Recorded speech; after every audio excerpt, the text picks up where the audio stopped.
Hi, I'm Beck and food's my life. Today I'm making an indulgent little sweet treat that is gluten-free and it's coming right up.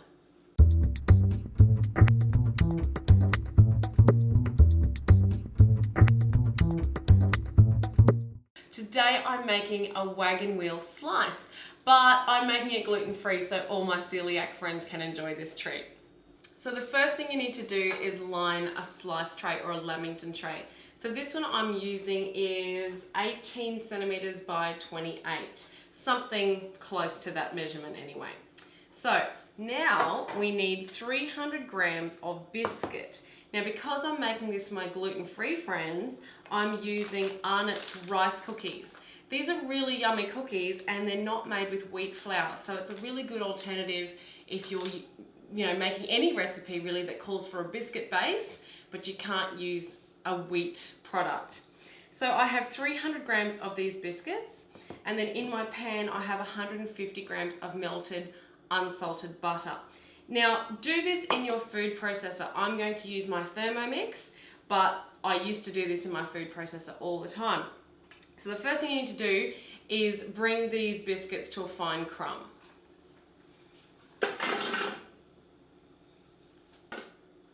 Perfect, my biscuits are now fine little crumbs. What I need to do now is add my butter so that the two ingredients come together like wet sand.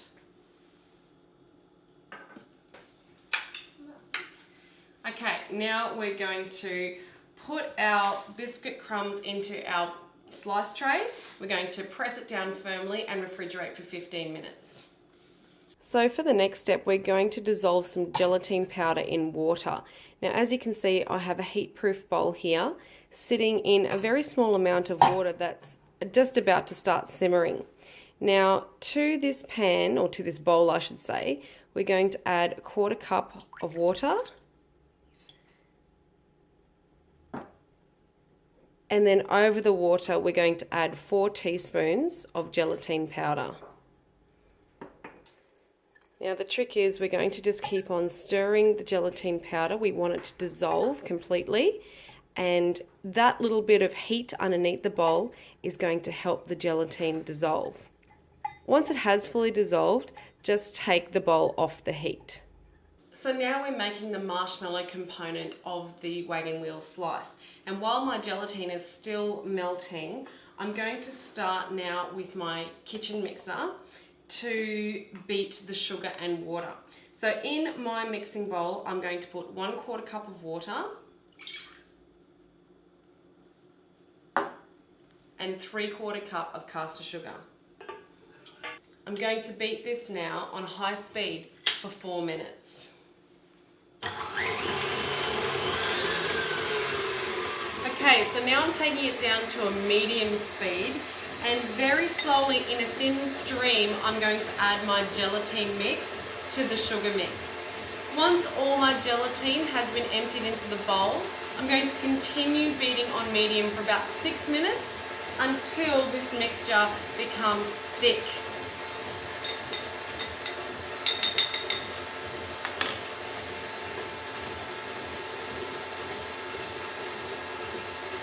So as you can see now, that gelatin mixture has been added to the sugar and water, and it's really starting to thicken up. Okay, so that's been beating away now for about 6 minutes, and the mixture is nice and thick and fluffy. You can see it's really turning into marshmallow now.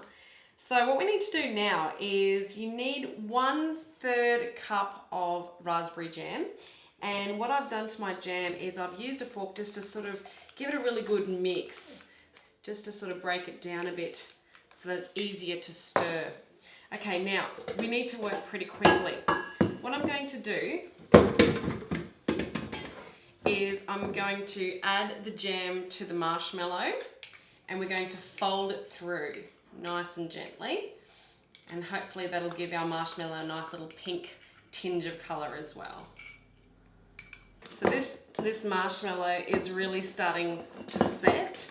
So like I said, we need to work quickly. I've got that jam nicely mixed through, so now I have to grab that base that's been waiting in the fridge and smooth this marshmallow topping all over the top of my base. Okay, when you're happy with that, it needs to go back in the fridge for about 30 minutes. Now for the last step, we're going to prepare the chocolate for the top of our slice. So here I have 200 grams of dark chocolate in a heat-proof bowl over a pan of water that's about to start simmering, just a very slight simmer. So today I'm using Lindt chocolate, that's the 70% cocoa smooth blend because it doesn't have any gluten in it. Now to our chocolate we're going to add 3 teaspoons of butter. And now we're just going to keep an eye on this and stir these 2 ingredients together until it's nice and smooth. Okay, so my chocolate is nice and melted now, and I've just brought my slice out of the fridge. All we've got left to do is to top the slice with our chocolate mixture. So very carefully, we're just going to pour this over the top and spread it out as evenly as we can. You may be able to just tilt the slice, and that way you don't even have to use your spatula to smooth it out, and it'll have a lovely, perfect top.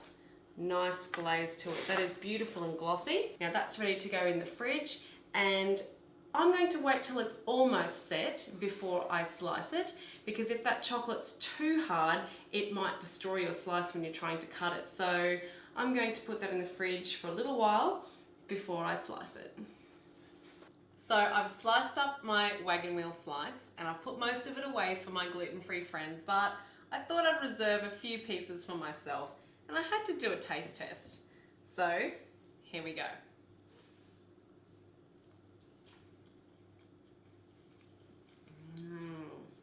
That is fantastic, and I can't believe it's completely gluten-free. So if you want to try and make my wagon wheel slice, why don't you head to my website, have a look for the recipe and go from there. Don't forget, if you've liked the video today, give me a big thumbs up, or better still, click on the subscribe button. And that way you'll always know what I'm doing in the kitchen, and I'll see you next time.